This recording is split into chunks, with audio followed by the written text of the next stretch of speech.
a história, assim, eu sou um leigo nessa questão de relógio.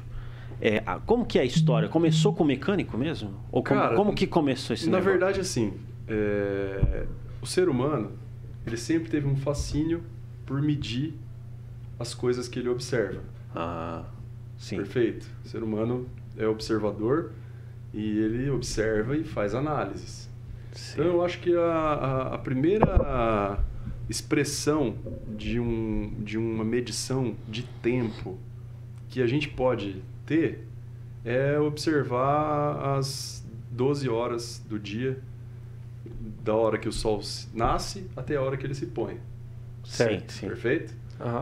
E hoje a gente pouco vê as estrelas, o céu, o sol. Por quê? Porque a gente é bombardeado hoje por prédios, por buzina, por a gente não por para carro, olhar. por celular. A gente não para olhar. A gente olha Mas pra os cima. antigos, lá atrás, há 30 mil anos atrás, que são as primeiras referências de medição, de tempo, de dia e noite, de estações do ano. Por quê? Porque esses caras eles precisavam plantar, colher. Então eles começaram a observar, por exemplo, que num determinado período do ano chovia mais.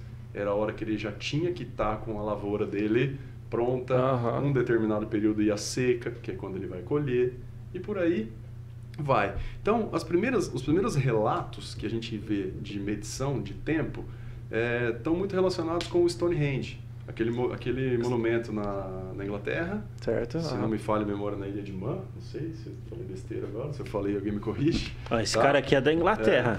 Eu também não vou saber o nome. O que eles faziam com uma disposição de pedras em um círculo?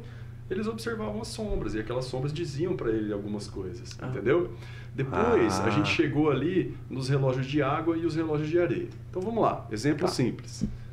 Amanheceu 6 horas da manhã, 6 horas da noite escureceu. Certo. Então nós vamos fazer um experimento. Vamos encher um tubo de água, tá? E vamos fazer um furinho aqui embaixo. E a hora que o sol nasceu, destampei o furinho. Fechou? Aquela água começa a descer. Certo. Descendo. No primeiro dia, era 3 horas da tarde, a água já tinha acabado. O que eu fiz para ajustar no próximo dia? Eu aumentei um pouco o tamanho do tubo ou diminuí a bitola do furo. Perfeito. Perfeito? Até que eu calibrei. Olha que coincidência. Um movimento de relógio, ele sempre tem um nome. Calibre tal. Calibre tal. Então, eu calibrei. Até que 6 da manhã, quando o sol nasce, e 6 da noite, caía a última gota de água ali. Bacana. Com essa primeira observação, se eu chegar no meio do tubo e fizer um risco, não é o meio-dia? Certo? E se eu vier na metade de cima e fizer mais um risco, na metade de baixo fizer mais um risco, eu já não subdividir de novo, já em 4 partes? E 3 da tarde. Olha aí. Segundo relato de medição de tempo, as ampulhetas de areia. Que daí a gente já conseguiria medir períodos curtos. Então os caras tinham lá em cima da mesa a ampulheta. Eu preciso terminar esse trabalho antes da ampulheta acabar.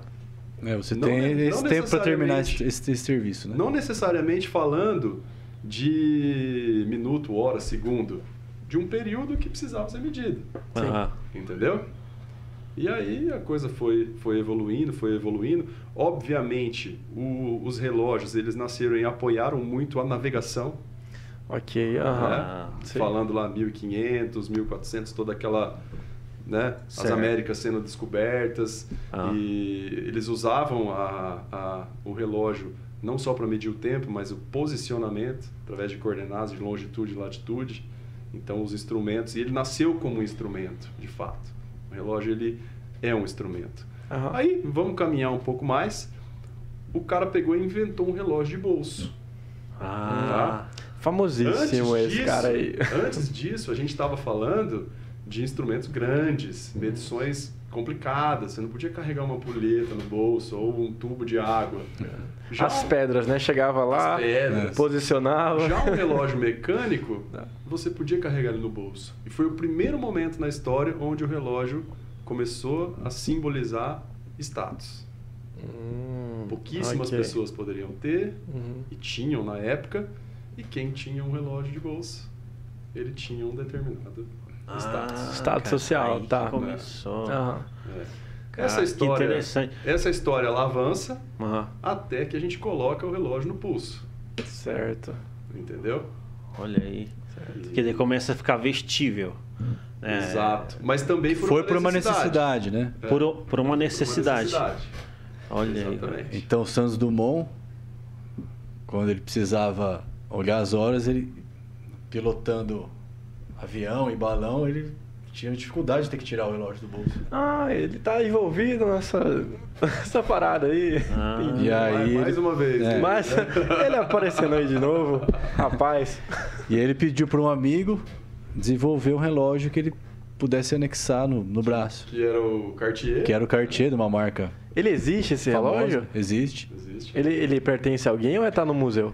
Tem no museu, na casa do Santos Dumont em Petrópolis, tem esse relógio. Mas a Cartier produz essa linha. Produz até hoje. Sério? É o Cartier Tank, é um relógio quadrado. Que legal, cara. Interessante. Inicialmente eles usavam ele virado para a parte interna do. Para a parte interna, aqui, tá. né? Mas aí começou por ser tão. As pessoas queriam mostrar também. Mostrar? Legal. E a necessidade do Santos Dumont era pura necessidade. Ele tava aqui, ó, lutando. Agora eu preciso ver, peraí.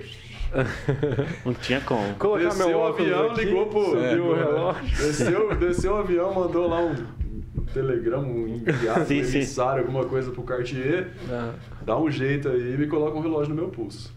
Mas essa história também, assim como o avião, também alguns contestam essa história. E existem relatos de que o primeiro relógio de pulso foi feito por Breguet, que é um gênio, tá? Relógios belíssimos ele faz.